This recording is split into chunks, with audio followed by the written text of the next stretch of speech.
বেঁচে আছেন ইসরায়েলের প্রধানমন্ত্রী বেনিয়ামিন নেতানিয়াহু। স্থানীয় সময় সোমবার রাজধানী তেল আবিবে অবস্থিত ন্যাশনাল হেলথ ইমার্জেন্সি অপারেশন সেন্টারে অনুষ্ঠিত এক মিটিংয়ে অংশগ্রহণ করেন ইসরায়েলি প্রধানমন্ত্রী। স্থানীয় সময় সোমবার অনুষ্ঠিত হয় এই মিটিং, যেখানে বক্তব্য রাখেন নেতানিয়াহু।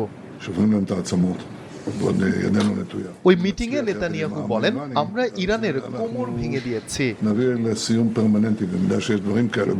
আমাদের লক্ষ্য ইরানি জনগণকে অত্যাচারের শৃঙ্খল থেকে মুক্ত করতে সহায়তা করা। তবে তারা মুক্ত হবে কিনা সেটা তো তাদের উপরেই নির্ভর করে।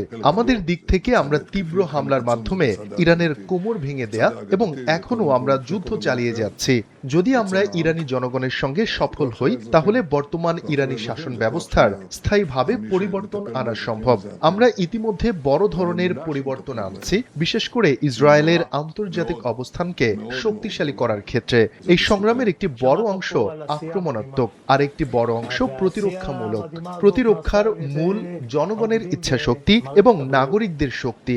নাগরিকদের শক্তি আসে তাদের যত্ন নেয়া কর্তৃপক্ষের কাছ থেকে, আর এটি আমাদের জন্য অনেক বড় শক্তি। এটি সম্ভব হয়েছে তাদের কারণে যারা জনগণের খেয়াল রাখেন। এর আগে গুজব ছড়িয়ে পড়ে নেতানিয়াহু ইরানি হামলায় নিহত হয়েছেন। বিশ্বাসযোগ্য সূত্র, কোনো ছবি বা ভিডিও প্রমাণ ছাড়াই ছড়ানো হয় এই গুজব, যাতে বিভ্রান্ত হন অনেকেই। শফিকুল ইসলাম শান্ত, এনবিবি। מה היה לנו, מה אנחנו משפרים, איפה אנחנו עוברים למצוינות כל יום, בוקר, ערב, מה עשינו, מה אנחנו צריכים לעשות, איך אנחנו צריכים להשתפר, וחוץ מתודה אין לי מה להגיד לכם כלום.